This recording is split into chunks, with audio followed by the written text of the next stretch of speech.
बारात लेकर नहीं गए थे, लेकिन पहली बार ऐसा हो रहा है कि भगवान अब बारात ले जाने की तैयारी कर रहे हैं। भगवान अपने इस पौत्र जो थे अनिरुद्ध, उनका विवाह रुक्मी की नतनी जो थी उनके साथ करने के लिए अब तैयार हो रहे हैं। विवाह तय हो गया, अब बारात जाने की तैयारी हो रही है। जब बारात जाने की तैयारी हो रही है, अब सब लोग बलदाऊ भैया और वो विचार कर रहे हैं कि कहीं इस बारात में उत्पात ना हो जाए, हमको तैयारी के साथ चलना चाहिए, नहीं तो अगर वह रुक्मी अपना बदला चुकाएगा तो अवश्य ही कुछ करने लगेगा, अवश्य कुछ होने लगेगा। ऐसा सोच सोच करके अब यह लोग बारात लेकर गए हैं वहां रुक्मी के वहां। जब रुक्मी के वहां पहुंचे, घूंट में बारात गया जब, तो ले जाकर के सब लोग बैठे, जलपान होने लगा। जब जलपान होने लगा तब अब यह रुक्मी को मौका मिल गया।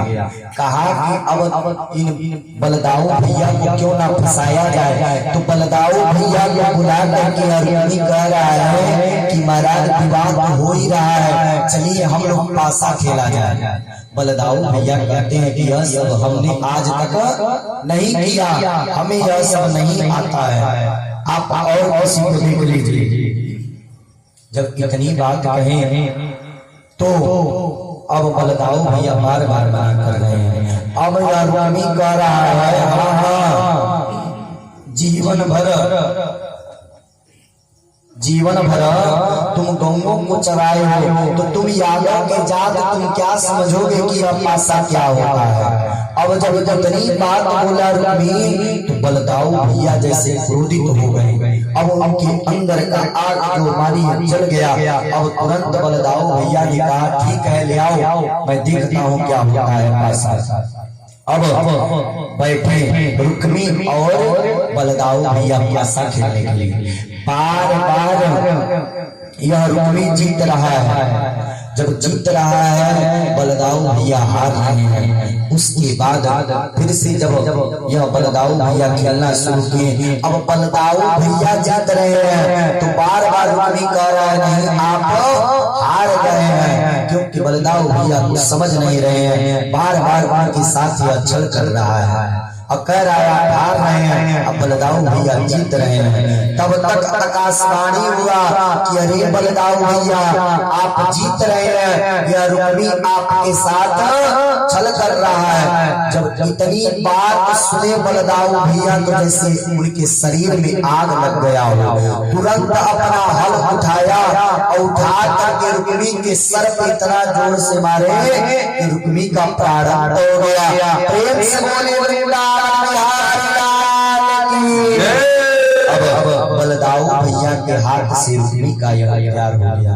जब यह बात कन्हैया को पता चला, अब कन्हैया दौड़ते दौड़ते आए और आकर बलदाऊ भैया के सामने हाथ जोड़ लिए कि क्या हो गया है आज आपको। उस दिन जब हम मारने जा रहे थे तो आप हमको समझाए कि अरे अब आपका रिश्तेदार हो गया है, तो आज नहीं रिश्तेदार था, आज आप क्यों मार दिए। तो अब ज्यादा भगवान बोल भी नहीं सकते हैं ना, बलदाऊ भैया के सामने ज्यादा बोल भी नहीं सकते हैं, इसीलिए अब बलदाऊ भैया कुछ बोले नहीं।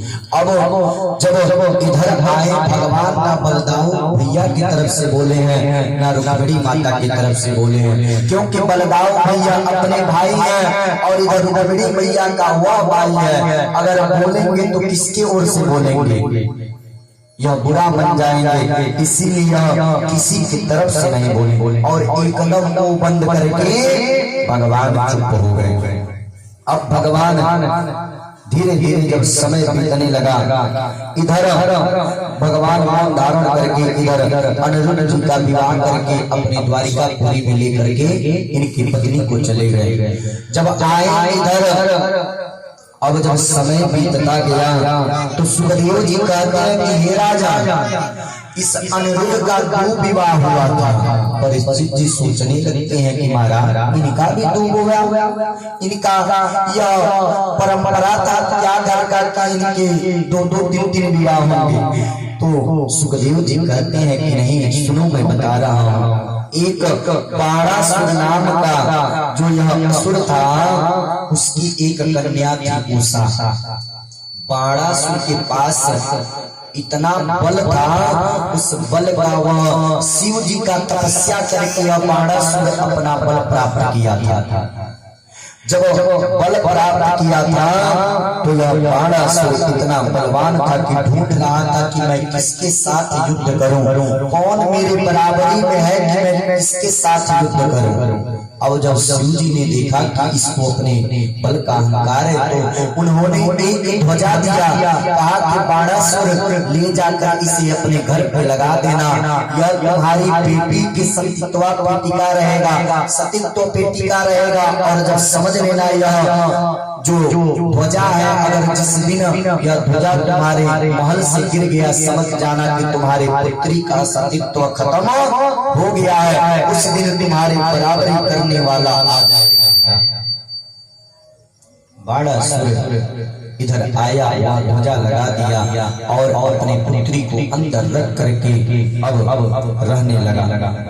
जब रहने लगा, एक दिन उषा सोई हुई थी। उषा एक दिन सोई हुई थी, तब तक स्वप्न का देख रही है। एक सुंदर स्वरूप वाला गले में बैजंती माल, सर पे मुकुट धारण किए हुए इतना सुंदर स्वरूप वाला देख रही है, उसके साथ में विहार कर रही हूँ। अब यह रूप देख करके उषा के मन में उनके प्रति प्रेम उमड़ गया। प्रेम जब उमड़ गया तो अब यह सोचने लगी आखिर मैं क्या करूं मैं। तो तक उन्हीं की एक सखी थी जिनका नाम था चित्रलेखा। चित्रलेखा आई महल में। अब पूछी कि सखी क्या बात है, क्यों तुम इतना चिंतित हो। अब वह उषा बताती है कि आज मैंने सपने में एक पुरुष को देखा है, इतना सुंदर स्वरूप है उसका, मैंने उसके साथ विहार किया है, मैं उसे अपने मन ही मन पति मान ली हूँ, मैं जब भी विवाह करूंगी तो उसी से करूंगी। अब चित्रलेखा सोचने लगी क्या क्या कौन हो सकता है, क्या तुम उसका चित्र देख करके बता सकती हो। चित्रलेखा के अंदर यह गुण था कि वह किसी का भी चित्र बना देती है। अब वो अलग बनाने, नर नारायण का बनाई, ब्रह्मा जी का बनाई, ऐसे मनु महाराज का बनाई, बनाते बनाते पहले सूर्यवंशियों का पूरा चित्र बना डाला। उषा ने सर हिलाया, नहीं सकी, इसमें से कोई नहीं है।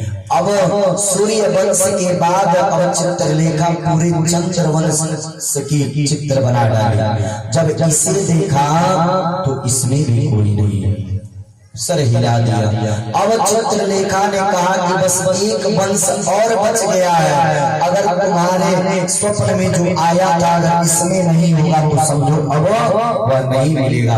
अब लगी बनाने, बनाते बनाते जब गई वसुदेव जी का बनाई, उसके बाद भगवान कृष्ण का बनाई, कृष्ण के बाद प्रद्युम्न जी का जब बनाई, अब उषा ने अपने सर पे पल्लव डाल लिया, घूंघट डाल ली कि बस करो सखी, इसका जो चेहरा है और जिसे मैंने स्वप्न में देखा है उसका चेहरा इस चेहरे से मिल रहा है, कहीं लग रहा है यह मेरे ससुर जी तो नहीं है, और घूंघट काट। उसके बाद अब चित्रलेखा किसी अनिरुद्ध जी का जब चित्र बनाना है तो वो तुरंत कहते हैं बस करो सखी, यही छलिया है जो स्वप्न में आकर मेरे साथ छल किया है, मेरे इस रूप को चुराया है, मेरे सौंदर्य का हरण किया है, यही छलिया है। अब चित्रलेखा ने कहा कि यह है सूरीपुर में, अब कैसे यह आएंगे। उषा सोचने लगी कि अब क्या होगा, लग रहा है मैं जिसे देख ली अब उनसे भी नहीं मिलन हो पाएगा। तो चित्रलेखा से कहती है कि अब तुम ही इसका कोई उपाय करो। चित्रलेखा ने कहा जो मैं हूँ तो तुम चिंता मत करो। गई द्वारिकापुरी में जा करके अनिरुद्ध जी को पलंग के सहित ही उठा करके ला करके इस उषा के कक्ष में रख दिया। जब उषा के कक्ष में ला रख दी तो इधर अब उषा ने जब देखा कि आ गए हैं तो जगाया भी नहीं, सोने दिया। जब सुबह हुआ अनिरुद्ध जी का आंख खुला, अनिरुद्ध जी तो आश्चर्यचकित रह गए कि मैं कहाँ आ गया हूँ।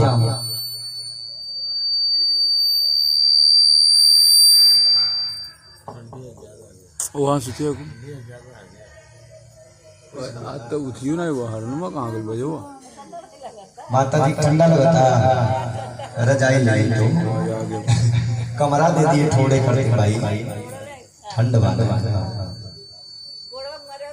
जयकारा लगाई ना गर्मी आती है। बोली बोली वृंदावन काहे से जयकारा जब लगाई तो अंदर से आवाज आई, जब अंदर से आई तो गर्मी आ गई। जब भगवान का नाम नहीं है अपने आप गर्मी आ रही है, तब रजाई और गद्दा कौन कौन के काम आ जाएगी। तो जब ठंडी लगे तो हमको धीरे से बता दी, सारा कह दी जयकारा लगवा दे गरम गरम। ओकरी बाद जब यह चित्रलेखा ने लिया के अनिरुद्ध जी के इस पलंग को रख दिया। जब सुबह हुआ, जब अनिरुद्ध जी का आंख खुला, देखे मैं कहाँ आ गई हूँ, कहाँ आ गए हैं। अब चिंतित हो गए।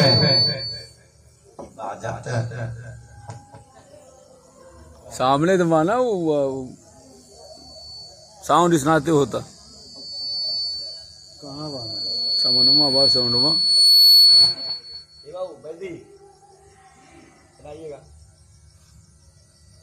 अरे ये सब वही जैसे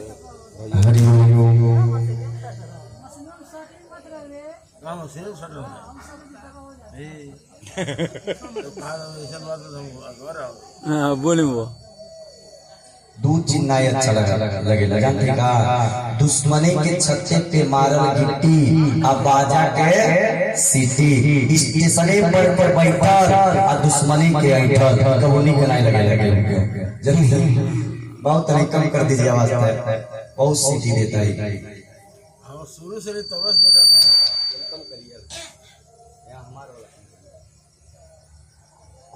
बहुत जाग जाग जाग। हाँ हाँ बहुत बढ़िया है यार, बाजा वाजा चला प्रेम से बोले वृंदावन की जय। अनिरुद्ध जी का आँख खुला, देखा मैं कहाँ आ गया हूँ, मैं कहाँ आ गया हूँ। अब सोचने लगे, जब देखे चारों तरफ पलंग तो मेरा ही है, लेकिन यह कक्ष किसका है। सोचने लगे, उसी समय